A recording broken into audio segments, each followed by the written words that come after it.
도가 사상에서는 우리 대부분에게 있어 집비란 최후의 안식처라고 말합니다.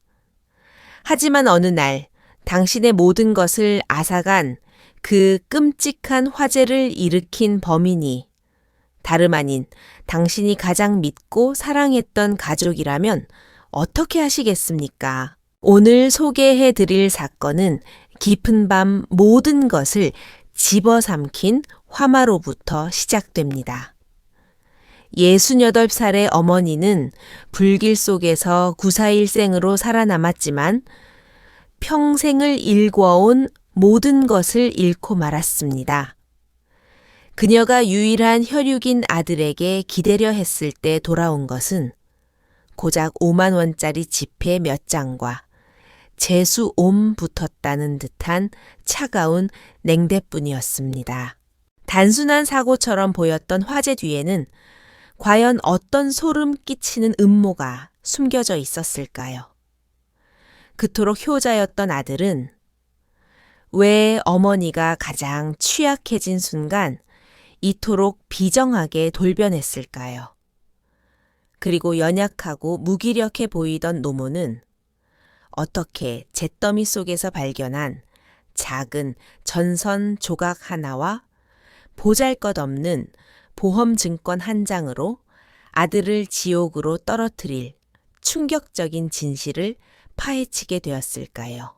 오늘 우리는 벼랑 끝에 내몰린 한 어머니가 어떻게 모든 이들의 혀를 내두르게 할 만큼 철저하고 완벽한 복수극을 펼쳤는지 그 이야기를 들여다보려 합니다. 제 이름은 김영자, 올해 68입니다.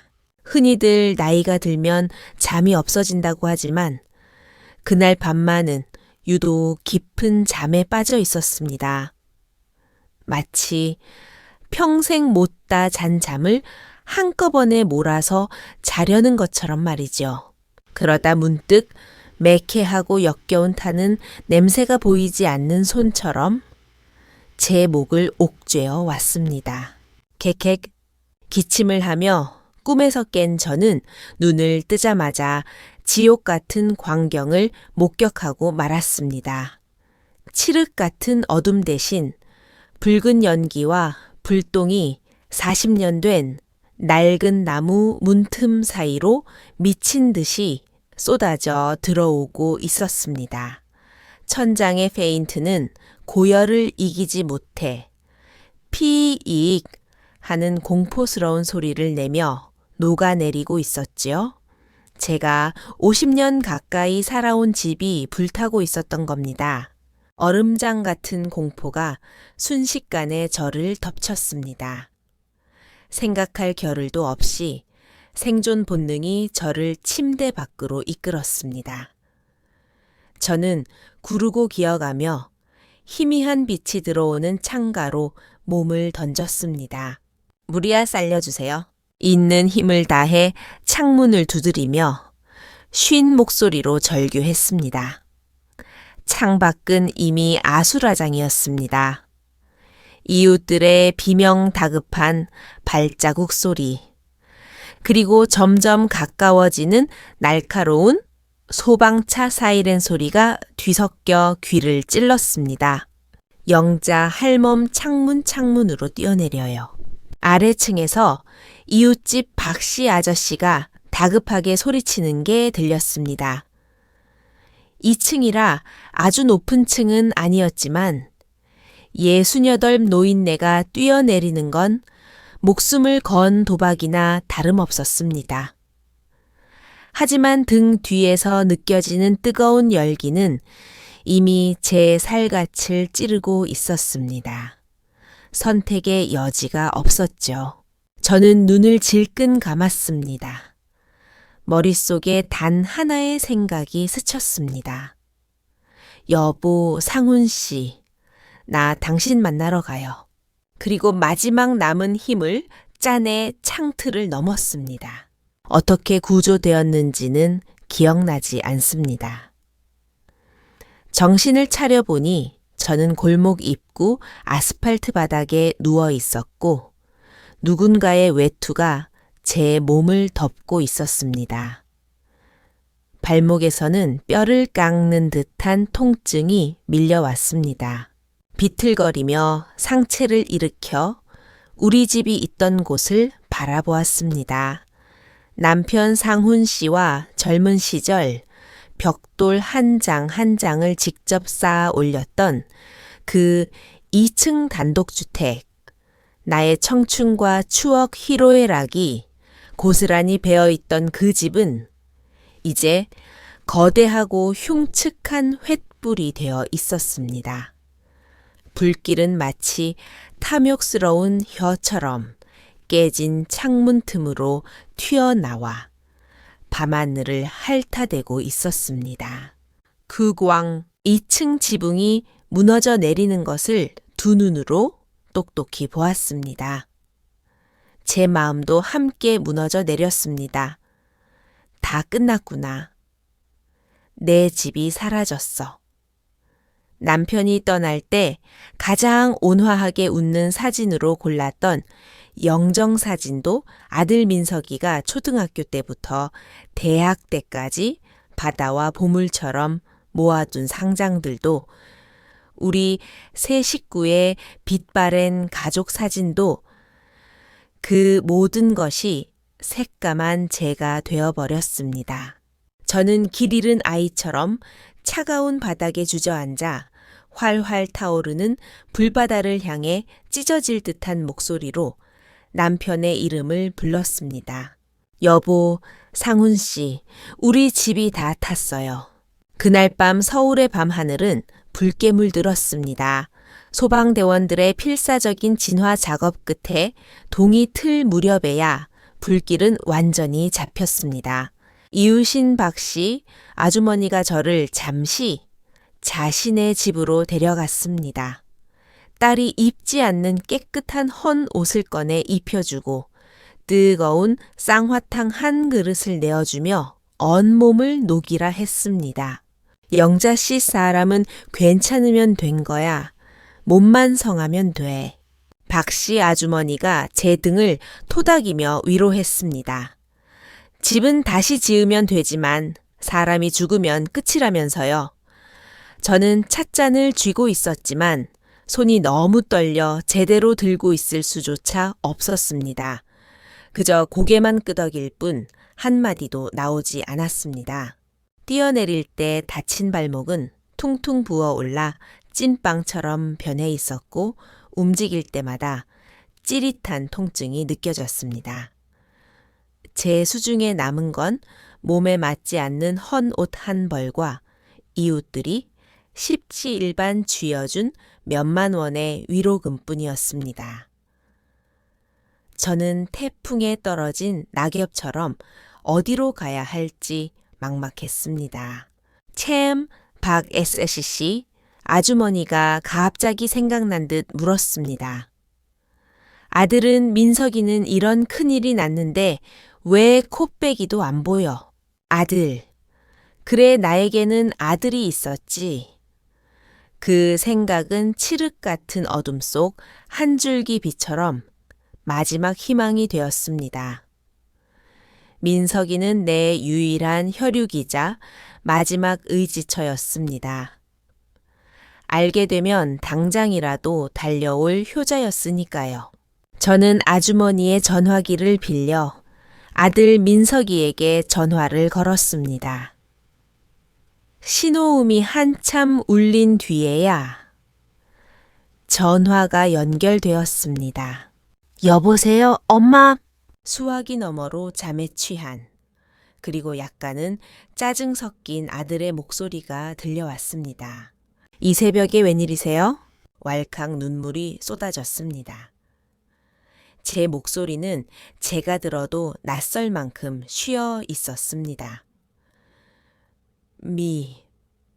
민서가. 우리 집에 불이 났다. 뭐라고요? 아들의 잠기운이 순식간에 사라졌습니다. 불이요, 그럼 엄마는요, 엄마는 괜찮으세요. 나는 괜찮아.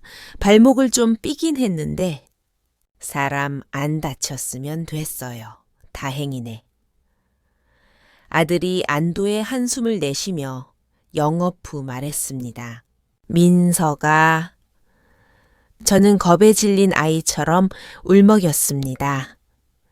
집이 다 타버렸어. 아무것도 안 남았다. 당장 갈 곳이 없는데 엄마가 며칠만 너희 집에서 지내면 안 되겠니? 수화기 너머로 심장이 덜컥 내려앉을 만큼 긴 침묵이 흘렀습니다.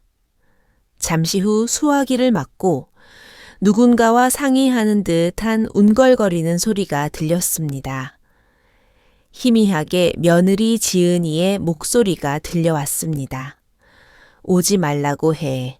제 마음은 서서히 싸늘하게 식어갔습니다. 다시 아들의 목소리가 들려왔지만 곤란하다는 기색이 역력했습니다. 엄마, 그게 일단 진정하시고요. 저랑 지은이가 지금 바로 갈게요. 어디 계세요? 전화를 끊고 마지막 희망을 품은 채 박신의 집 대문 앞에서 기다렸습니다. 30분쯤 지났을까 골목 입구에 아들의 검은색 승용차가 나타났습니다. 차가 멈추고 민석이와 며느리 지은이가 내렸습니다. 지은이의 얼굴에는 예상했던 냉담함 대신 딱 적당한 만큼의 걱정과 안타까움이 서려 있었습니다. 저를 보자마자 빠른 걸음으로 다가와 제 손을 잡더군요. 눈시울까지 붉히며 말입니다. 어머님 괜찮으세요, 세상에. 저희 놀라서 죽는 줄 알았어요. 발목 부은 것 좀 봐. 왜 진작 말씀 안 하셨어요? 지은이는 물티슈를 꺼내 제 얼굴과 손에 묻은 검댕을 꼼꼼히 닦아주었습니다. 누가 봐도 세상에 둘도 없는 효부의 모습이었습니다. 갑작스러운 친절에 당황스러웠지만 얼어붙었던 마음이 조금은 녹아내리는 듯 했습니다. 혹시 내가 잘못 들은 걸까? 난 괜찮다, 아가야. 그냥 당장 갈 곳이 없어서 희망을 품고 며느리를 쳐다보았습니다. 그러자 지은이는 금세 난처하고 안타까운 표정으로 바뀌더니 한숨을 내쉬었습니다. 어머님, 저희가 어머님 모시기 싫어서 그러는 게 아니고요. 아시다시피 저희 집 좁잖아요. 다음 주에 준호 기말고사인 거 아시죠? 고3이라 공부방에 책이랑 참고서가 산더미라 발 디딜 틈도 없어요. 그녀는 잠시 뜸을 들이더니 덧붙였습니다. 그리고 이런 말씀 드리기 뭐하지만 집에 이런 큰 우환이 들면 어르신들 몸에 나쁜 기운이 묻어난다고 하잖아요. 저희가 미신을 믿는 건 아니지만 준호 시험이 워낙 중요한 때라 혹시라도 아이 운에 안 좋을까 봐요. 다 손주 생각해서 그러는 건데 이해해 주실 거죠. 그녀의 말은 물 셀 틈 없이 완벽했습니다. 입을 열었지만 반박할 말이 하나도 떠오르지 않았습니다. 그때 지은이가 명품 가방에서 지갑을 꺼내더니 5만 원짜리 지폐 한 장도 아니고 1만 원짜리 5장을 꺼내 팁을 주듯 제 윗주머니에 찔러 넣었습니다. 그녀는 제 주머니를 톡톡 두드리며 봄햇살처럼 환하게 웃었습니다. 어머님, 이거 얼마 안 되지만 저희 성의예요. 일단 근처 깨끗한 여관이라도 잡아서 며칠 쉬세요. 화재 현장 정리되고 보험금 나오면 저희가 시설 좋은 요양원 알아봐 드릴게요. 남은 여생 편안하게 먹고 입는 걱정 없이 지내실 수 있게 해드릴 테니 걱정 마세요. 요양원. 그 세 글자가 얼음 송꽃처럼 제 심장에 꽂혔습니다. 어제 불이 났는데 오늘 바로 저를 보낼 곳을 정해두다니요. 저는 멍하니 며느리를 바라보았습니다. 걱정과 배려로 가장한 그 표정 뒤에 숨겨진 진심을 깨닫는 순간 그녀의 모든 친절이 독이 든 사탕발림이었음을 알게 되었습니다. 저는 마지막으로 내내 옆에서 침묵을 지키고 있던 아들을 쳐다보았습니다. 민석이는 제 눈을 피하며 고개를 숙인 채 아내의 말에 맞장구 쳤습니다. 네, 엄마. 일단 지은이 말대로 하세요. 다 좋자고 하는 거니까요. 그 순간 제 마음은 화재로 무너져 내린 집터보다 더 황량하게 변해버렸습니다. 저는 떨리는 손으로 주머니에 쑤셔 넣어진 5만 원을 꺼냈습니다. 며느리의 천이나마 따뜻했지만 제 손에는 불덩이처럼 뜨겁게 느껴졌습니다. 저는 고개를 들어 그들을 깊이, 아주 깊이 쳐다보았습니다. 제 남은 생의 모든 힘을 담은 눈빛으로요. 그러고는 뒤돌아 굽은 등을 한 채 다친 다리를 질질 끌며 어둠이 깔린 골목을 향해 한 걸음 한 걸음 걸어갔습니다. 뒤는 돌아보지 않았습니다. 서울의 낯선 거리들을 유령처럼 정처 없이 헤매다 날이 밝고 나서야 결국 다시 박씨네 집으로 돌아왔습니다. 박씨 아주머니는 넋이 나간 제 꼴을 보고는 아무것도 묻지 않고 따뜻한 죽 한 그릇을 끓여주었습니다. 그 후 며칠간 저는 박씨네 거실 소파에서 신세를 졌습니다. 통장지역 주민센터 관계자님이 와서 긴급 구호 자금을 신청해 주었고 출입이 통제된 화재 현장에 동행해 주었습니다. 영자 씨, 소방서 감식반에서 대충 보고 갔는데 오래된 전선 누전으로 인한 사고 같답니다. 통장님이 서류를 내밀며 말했습니다. 혹시 타지 않고 남은 귀중품이 있는지 한번 살펴보세요. 챙길 수 있는 건 챙기시고 나머지는 철거반이 와서 처리할 겁니다. 저는 고개를 끄덕이고 목장갑을 낀 채 깨진 기와와 새까만 숯덩이를 밟으며 집 안으로 들어갔습니다. 집이라 불렀던 그곳은 처참했습니다. 매캐한 냄새가 코를 찔렀고 벽은 검게 그을려 있었습니다. 뻥 뚫린 지붕으로 들어온 햇살이 먼지를 비추는데 마치 소리 없는 장례식장 같았습니다. 저는 고물상처럼 폐허를 뒤적였습니다. 남편의 영정사진 액자라도 우리가 여기서 행복하게 살았다는 증거 한 조각이라도 찾고 싶었습니다.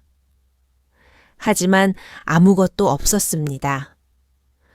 화마는 모든 것을 깨끗이 핥아먹어 버렸습니다.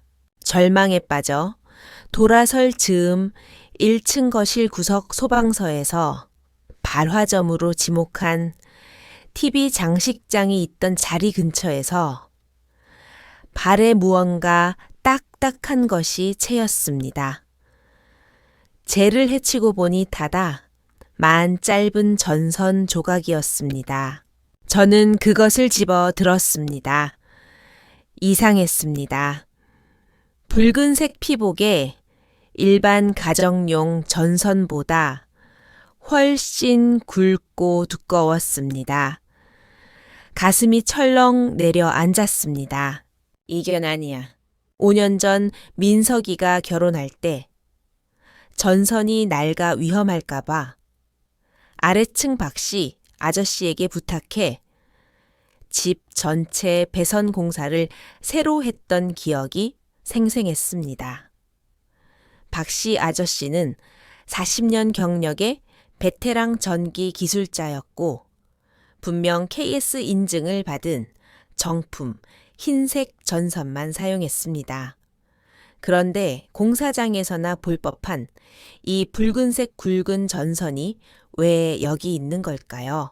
저는 그 전선 조각을 손수건에 조심스럽게 싸서 주머니에 넣었습니다. 직감적으로 이것이 중요하다는 걸 느꼈습니다. 저는 전선을 들고 절뚝거리는 다리로 박씨 아저씨를 찾아갔습니다. 박씨 아저씨, 이거 뭔지 좀 봐주세요. 반쯤 탄 붉은 전선을 탁자에 올려놓자 아저씨는 단번에 인상을 찌푸렸습니다. 이건 가정집에서 쓰는 전선이 아닌데 그는 손톱으로 피복을 긁어보며 더 심각한 표정을 지었습니다. 영자씨, 이것 봐. 피복 재질이 열에 약해서 만지면 부서지잖아. 이건 공사판에서 임시로 쓰는 싸구려 연장선이야. 품질이 아주 조악해. 이런 전선에 전열기나 전자레인지 같은 전력 소모 큰 가전제품 연결하면 30분도 안 돼서 무조건 불나. 집에 왜 이런 게 있어? 그의 말은 번개처럼 제 머릿속을 스치고 지나갔습니다. 저는 잊고 있던 기억 하나를 간신히 끄집어냈습니다. 생각났어요. 제가 중얼거렸습니다. 화재 나기 한 달 전쯤 며느리가 집에 다녀갔어요. 저는 박씨 아저씨에게 자초지종을 털어놓았습니다. 한 달 전 며느리 지은이가 묵직해 보이는 공구 가방을 들고 갑자기 찾아왔습니다. 지은이 말로는 자기네 보험 고객 중에 전기 기술자가 있는데 요새 낡은 주택에서 화재 사고가 많다고 해서 걱정되어 점검하러 왔다고 했습니다. 저는 며느리가 철이 들어 시어머니를 챙긴다고 감동했었죠. 그날 지은이는 거실에서 한참을 머물렀고 그 크고 무거운 TV 장식장을 굳이 혼자 끄집어내어 뒤에 쌓인 먼지를 청소하겠다고 했습니다. 저는 다리가 불편해 도울 수 없어 그저 지켜만 보았습니다. TV 장식장 뒤 박씨 아저씨의 얼굴이 굳어졌습니다. 거기가 집 전체 전원이 들어오는 메인 콘센트 자리잖아. 그는 저를 똑바로 쳐다보며 또박또박 말했습니다. 영자씨 잘 생각해봐. 누군가 고의로 이 불량 전선을 메인 콘센트에 꽂고 반대쪽에는 낡은 TV처럼 전기를 많이 먹는 가전제품을 연결한 다음 그 전선 뭉치를 통풍도 안 되는 TV장 뒤편에 구겨 넣었다면 그는 말을 잇지 못했지만 저는 모든 걸 이해했습니다. 척추를 타고 올라온 서늘한 한기가 정수리까지 뻗쳤습니다. 살인. 뉴스에서나 듣던 그 끔찍한 단어가 언제나 제게 어머님 어머님 하며 살갑게 웃던 며느리와 연결되다니요. 믿을 수도 믿고 싶지도 않았습니다. 하지만 그 붉은 전선과 며느리의 이상할 정도로 친절했던 청소는 부인할 수 없는 증거가 되어 제 목을 조르고 있었습니다. 도대체 왜 그런 짓을? 며칠 뒤 통장님에게서 연락이 왔습니다. 재해 보조금 서류에 서명하고 화재 현장에서 건져낸 물건 중에 쓸만한 게 있는지 확인하라는 것이었죠. 저는 아픈 다리를 이끌고 통장 사무실로 향했습니다. 사무실 한 구석에는 불길 속에서 꺼낸 그을린 철제 깡통 몇 개가 놓여 있었습니다. 비상금과 중요 서류를 보관하던 과자 깡통이었습니다.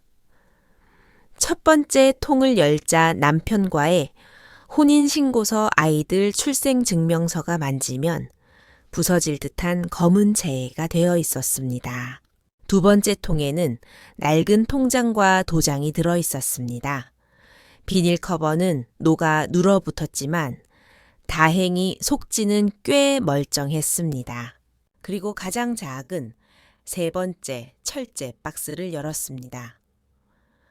여기에는 각종 계약서가 들어 있었는데 손끝에 매끄러운 종이에 질감이 느껴졌습니다. 꺼내보니 반듯하게 접힌 A4 용지 크기의 서류였습니다. 상단에는 유명 보험회사의 로고가, 그 아래에는 굵은 글씨로 주택화재 및 지진기본보험 증권이라고 적혀 있었습니다. 순간 멍해졌습니다. 기억이 났습니다. 작년 연말 며느리 지은이가 실적 채워야 한다며 방황제로 들어준 화재 보험이었습니다. 그때는 며느리가 참 기특하다고 집안 리스크 관리까지 해준다고 남편 영정 앞에서 자랑까지 했었습니다. 지금 생각하니 그 효심이 참으로 기가 막힐 노릇이었습니다. 불행 중 다행이라 생각하며 이 보험금이라도 있으면 노숙 신세는 면하겠다 싶어 누렇게 변색된 증권을 펼쳐보았습니다. 돋보기를 끼고 약관을 읽어 내려가던 제 시선이 수익자란에 멈춘 순간 동공이 흔들렸습니다. 거기에는 제 이름 김영자가 아니라 아들 김민석 고루의 이름이 선명하게 인쇄되어 있었습니다. 머리를 한 대 얻어맞은 것 같았습니다. 며느리가 서명을 받으러 왔을 때 제가 물었었죠. 왜 수익자가 내가 아니냐고. 집주인은 나인데 보상금도 내가 받아야 하는 거 아니냐고. 그때 지은이가 뭐라고 했더라. 어머님 뭘 모르시네. 연세도 있으신데 만약 정말 무슨 일 생기면 보험 청구 절차가 얼마나 복잡한지 아세요. 서류 떼고 왔다 갔다 하셔야 하는데 어떻게 감당하시게요? 그의 이름으로 해두면 젊으니까 처리하기도 쉽고 어차피 그의 돈이 어머님 돈인데 이런 한 푼 안 빼고 다 드릴 거예요. 다 어머님 편하시라고 그러는 거죠. 그리고 덧붙였었지요. 수익자를 저로 해두면 만약 제가 죽었을 때 이 돈이 상속재산이 되어 절차가 복잡해지고 세금도 많이 뗀다고요. 평생 보험이라곤 모르고 살았던 저는 그럴듯한 전문가의 말에 깜빡 속아 넘어갔던 겁니다. 설마 불이 날 확률이 얼마나 되겠나 싶어 그냥 서명해 주었죠. 하지만 이제 이 모든 것이 그 붉은 전선과 며느리의 수상한 방문과 연결되자 발끝에서부터 머리끝까지 소름이 끼쳤습니다. 아들과 며느리는 돈 때문에 10억 원에 달하는 이 거액의 보험금을 타내기 위해 내 집에 불을 질렀던 겁니다. 그리고 만약 제가 운이 좋지 않아 그 불 속에서 집과 함께 타 죽었다면 유일한 법적 상속인이자 보험 수익자인 아들 김민석은 어머니의 피가 묻은 보험금을 합법적으로 챙길 수 있었겠죠. 이 사실을 깨닫자 제 마음은 제가 되었다는 표현조차 사치스러울 만큼 철저한 허무 속으로 빠져들었습니다. 그날 밤 저는 또다시 박신의 소파에서 뒤척였습니다. 그러다 홀린 듯 거의 쓰지 않던 스마트폰에 인스타그램 앱을 켰습니다. 며느리가 예전에 젊은 사람들은 다 한다며 깔아준 것이었지요. 기억을 더듬어 지은이의 계정을 찾아 들어갔습니다. 공개 계정인 그녀의 피드는 제가 겪은 지옥과는 정반대의 행복으로 가득 차 있었습니다. 손자를 데리고 고급 호텔 애프터눈 티를 즐기는 사진아들과 영화관 데이트를 하는 셀카 새로 산 명품 가방 자랑. 그 가식적인 행복 속에서 저는 무엇을 찾고 있었던 걸까요? 손가락을 내리다 한 사진에서 멈췄습니다. 반년 전 며느리가 올린 호주 시드니 오페라 하우스 풍경 사진이었습니다. 평범한 여행 사진 같았지만 댓글 하나가 제 눈을 사로잡았습니다. 며느리의 절친이 남긴 글이었습니다. 지은아, 이거 답사 다녀온 거야? 요즘 기분 좋아 보이더니 좋은 일 있나 봐. 그리고 지은이의 답글이 제 의심에 쐐기를 박았습니다. 이제 곧이야. 마지막 작은 문제만 해결되면 끝 계획대로라면 올 연말엔 우리 식구 다 호주 시민 될 수 있을 듯. 놀러와. 호주, 이민, 자금. 이 단어들이 제 기억의 자물쇠를 거칠게 열어젖혔습니다. 1년 전쯤 아들과 며느리가 호주 기술 이민을 가고 싶다고 했던 말이 떠올랐습니다. 손자 교육과 더 나은 삶을 위해서라며 제가 사는 이 집을 팔아 이민 자금을 대달라고 넌지시 요구했었죠. 저는 단칼에 거절했습니다. 민서가 내 능력을 알아야지. 한국에서도 겨우 밥벌이 하는데 말도 안 통하는 호주 가서 뭐 할래 접시 닦을 거냐.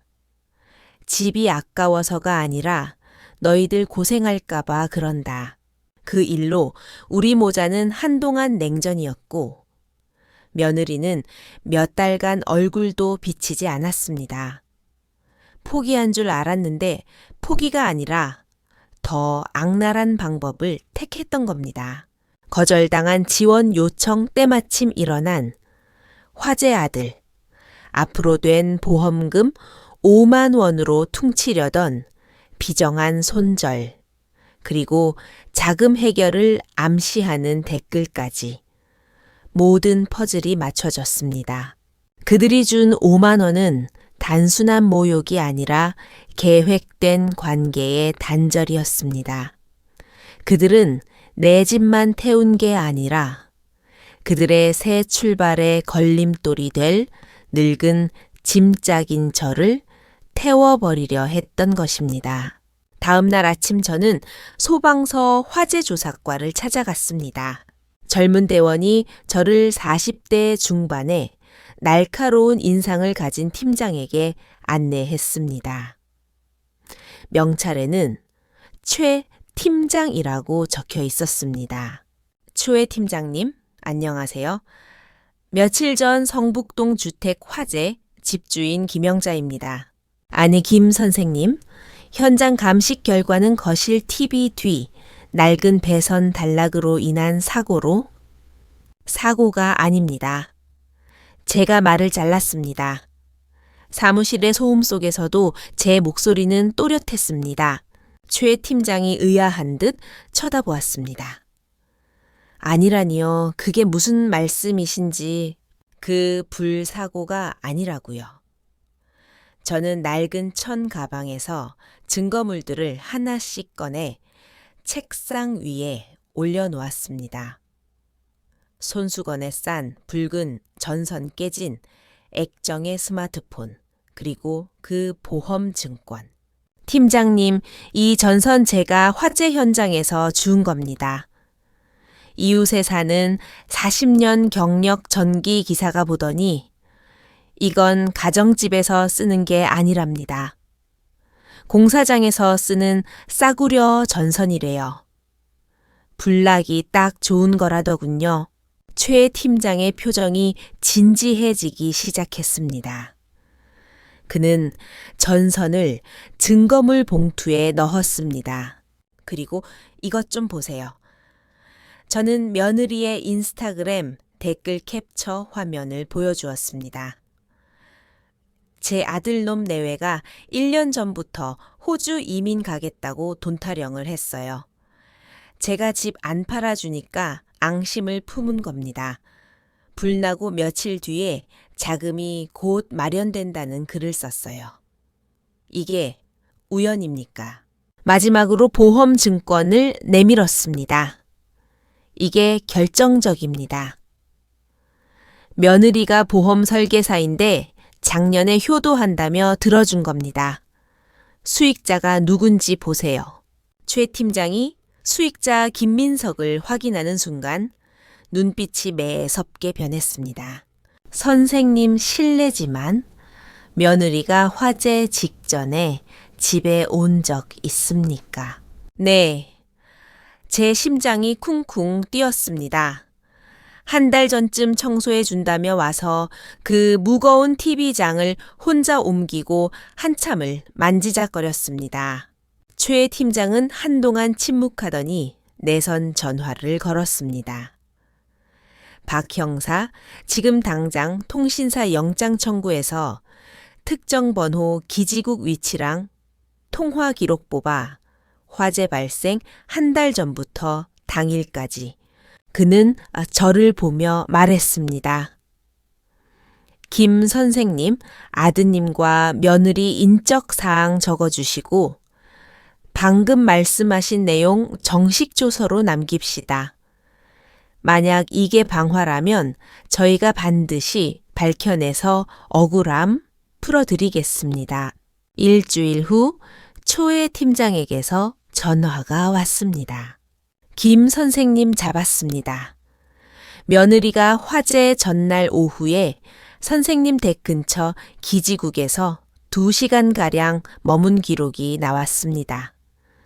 그리고 화재 며칠 전에 동료 설계색의 화재 보험금 수령 절차와 요양원 입소 절차를 상세히 문의한 녹취도 확보했고요. 가슴이 내려앉았습니다. 역시나였구나. 하지만 초회 팀장이 말을 이었습니다. 이건 정황 증거라. 며느리가 그냥 효도하려고 알아봤다고 잡아떼면 그만입니다. 확실한 검행 동기를 입증할 자백이 필요합니다. 선생님께서 조금 힘드시겠지만 연극을 좀 해주셔야겠습니다. 작전은 이랬습니다. 저는 아들에게 전화를 걸어 보험금 상의를 하자고 불러냈습니다. 장소는 조용한 카페 구석자리. 초회 팀장과 사복 형사들이 옆자리에 손님으로 위장해 앉아 있었고 제 주머니에는 녹음기가 돌아가고 있었습니다. 민석이와 지은이가 도착했습니다. 지은이는 여전히 걱정스러운 척 연기하며 물티슈로 제 손을 닦아주려 했습니다. 저는 손을 빼내고 본론을 꺼냈습니다. 엄마, 이거 위임장에 도장만 찍어주시면 제가 다 알아서 처리할게요. 보상금 최대로 받게 해드릴게요. 지은이가 서류를 내밀었습니다. 돈. 얼마나 나오는데? 제가 탐욕스러운 척 물었습니다. 지은이와 민석이가 눈빛을 교환하더니 손가락 하나를 펴 보였습니다. 10억이요. 제가 설계를 잘 해놔서 이 정도면 10억. 제 눈이 반짝였습니다. 그럼 분당이나 판교에 엘리베이터 있는 새 아파트 하나 살 수 있겠구나. 지은이의 미소가 굳어졌습니다. 어머니. 집 사는 건 좀 나중에 생각하시고요. 일단 시설 좋은 요양원부터 난 요양원 안 간다. 제가 딱 잘라 말했습니다. 평생 내 집에서 살았는데 무슨 고려장이야. 난 엘리베이터 있는 새 아파트 사서 혼자 편하게 살 거야. 계획이 틀어지자 아들이 조바심을 냈습니다.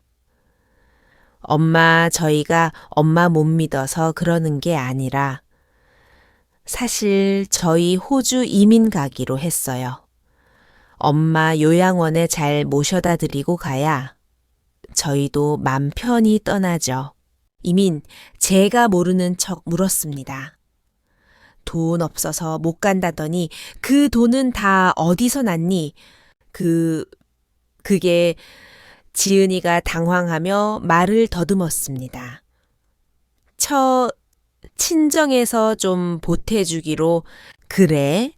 제가 비리하게 웃었습니다. 그럼 너희 이민 자금 다 마련된 거네. 내 집 불태운 돈으로 말이야. 저는 가방에서 꼬깃꼬깃해진 보험증권을 꺼내 위임장 옆에 던지듯 내려놓았습니다. 수익자 김민석 이름 위에 손가락을 얹고 사색이 된 두 사람을 노려보며 차갑게 물었습니다. 너희 이민 갈 돈 내 목숨값이었니? 이 얘기 경찰서 가서도 한번 해보렴. 민석이가 사시나무 떨듯 떨며 제 손을 잡으려 했습니다. 엄마 오해예요. 제 말 좀 들어보세요. 민석아, 너 양심이란 게 있기는 하니. 그때 옆 테이블에 있던 초회 팀장이 경찰 신분증을 꺼내며 일어났습니다. 김민석 씨, 이지은 씨, 서울지방경찰청입니다. 현주 건조물 방화치상 및 사기 혐의로 긴급 체포합니다. 지은이는 그 자리에서 주저앉아 버렸고 평생 유약했던 아들 민석이는 궁지에 몰린 쥐처럼 악을 쓰기 시작했습니다. 엄마, 어떻게 나한테 이럴 수가 있어? 내가 엄마 아들이잖아. 엄마가 짠 판에 아들을 집어넣어. 카페 안의 모든 시선이 우리에게 쏠렸습니다. 아들은 절규했습니다. 나도 좀 잘 살아보자는데 그게 무슨 죄야. 어차피 다 썩어가는 집, 엄마 혼자 끌어안고 있어봤자 뭐해. 그거 팔아서 우리 가족 행복하게 살면 좋잖아. 왜 이렇게 이기적이야. 저는 벌떡 일어났습니다. 내어히 잘 살겠다고 내 추억이 담긴 집을 불태우고 나를 길바닥에 나앉게 한 건 이기적인 게 아니고 화재 현장에 엄마를 쓰레기처럼 버려두고 고작 5만 원 쥐어준 건 효도냐. 저는 아들의 눈을 똑바로 쳐다보며 말했습니다. 김민석, 내가 널 42년 동안 키우면서 바란 건 없었다. 그런데 내가 사람 새끼를 키운 줄 알았더니 제 욕심 채우려고 어미 숨통 끊으려는 짐승을 키웠구나. 아들은 경찰에게 끌려나가며 울부짖었습니다. 엄마 잘못했어요. 엄마가 말 좀 잘해줘요. 이거 다 오해라고. 저는 아들을 외면하고 최 팀장에게 고개 숙여 인사했습니다. 그리고 뒤도 돌아보지 않고 카페를 나왔습니다. 밖은 눈이 부시게 맑았고 저는 처음으로 자유로운 공기를 깊이 들이마셨습니다. 아들과 며느리가 구속되고 세상은 조용해졌습니다. 저는 며칠간 경찰 조사를 받으며 그 끔찍한 악몽을 되풀이해 진술했습니다. 하지만 울지 않았습니다. 눈물은 이미 그날 밤 불길 속에서 다 말라버린 것 같았습니다. 구청 복지사의 도움으로 임시 거처를 마련했습니다. 작은 단칸방이었지만 저에게는 천국이었습니다.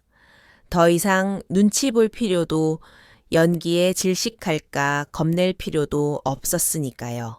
집도 잃고 모은 돈도 없고 하나뿐인 핏줄은 제 손으로 감옥에 보냈습니다. 하지만 역설적이게도 저는 전례 없는 평온함을 느꼈습니다.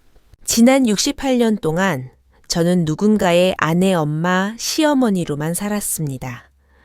정작 김영자가 무엇을 원하는지는 아무도 묻지 않았고 저조차 잊고 살았습니다. 그 불이 제 모든 역할을 태워버리고 오직 나만 남겨준 셈입니다. 보험금 지급은 수사 중이라 보류되었지만 상관없었습니다. 더러운 탐욕이 묻은 돈, 시원 한 장 받고 싶지 않았습니다. 저는 남은 쌈짓돈과 이웃들이 준 위로금을 털어 여행사에 갔습니다. 15일짜리 전국 일주 패키지 하나 주세요. 생전 처음 저를 위해 큰 돈을 썼습니다. 여행 내내 저는 동해의 푸른 파도를 보고 제주의 유채꽃밭을 거닐었습니다. 상처난 마음이 조금씩 아물어가는 것을 느꼈습니다. 여행의 마지막 날 저는 서울 구치소를 찾았습니다. 두꺼운 유리병 너머로 본 민석이는 딴 사람이 되어 있었습니다. 수의를 입고 머리를 짧게 깎은 그는 앙상하게 말라 있었고 예전의 거만함은 온데간데 없었습니다. 저를 보자마자 눈물만 뚝뚝 흘리며 입만 벙긋거렸습니다. 저는 수화기를 들지 않았습니다. 사과든 변명이든 이제 와서 듣고 싶지 않았습니다. 그저 10분 동안 묵묵히 그를 바라보았습니다. 제 품에 안겨 젖을 빨던 아기 책가방을 메고 뛰어가던 소년 양복을 입고 으스대던 청년. 그 모든 모습이 겹쳐 보이다가 연기처럼 흩어졌습니다. 면회 종료 벨이 울리자 저는 미련 없이 일어섰습니다. 그때 변호사가 봉투 하나를 건넸습니다. 아드님이 전해달랍니다. 그날 저녁 저는 인천 앞바다가 보이는 카페에 앉아 편지를 열었습니다. 꼬깃꼬깃한 편지지에 눈물 자국으로 번진 글씨가 적혀 있었습니다. 용서를 비는 말은 없었습니다. 그저 과거의 사소한 기억들만 나열되어 있었지요. 어릴 적 제가 아픈 자기를 업고 밤거리를 뛰었던 일, 제가 공장에서 야근해 사준 운동화 이야기, 그리고 마지막 줄에 이렇게 적혀 있었습니다. 엄마, 만약 다음 생이 있다면 호주 같은 건 꿈도 안 꿀게요. 그냥 엄마 등에서 곤히 잠드는 아이로 다시 태어나고 싶어요. 저는 편지를 다 읽고 그것을 접어 작은 종이배를 만들었습니다. 그리고 차가운 밤 바다에 띄워 보냈습니다. 제 아들의 뒤늦은 참회와 이미 제가 되어버린 우리의 모자, 무치 인연을 실은 하얀 종이배는 파도를 타고 멀리 사라졌습니다. 안녕, 민서가.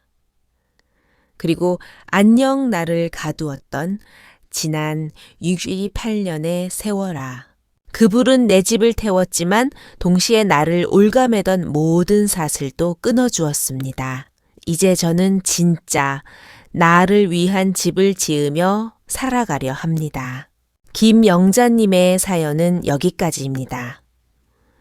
모든 추억을 태워버린 화재에서 시작해 아들을 직접 감옥에 보내는 비극적인 결말까지. 참으로 가슴 아프면서도 통쾌한 이야기였습니다. 여러분은 이 사건을 어떻게 보시나요? 어떤 분들은 아무리 그래도 핏줄인데 엄마가 너무 매정하게 끊어낸 것 아니냐라고 하실 수도 있습니다. 반면 폐륜적인 범죄 앞에서는 가족이라도 단호하게 심판하는 것이 옳다며 박수를 보내는 분들도 계실 겁니다. 법과 혈육의 정, 그 딜레마 속에서 여러분이라면 어떤 선택을 하셨을까요?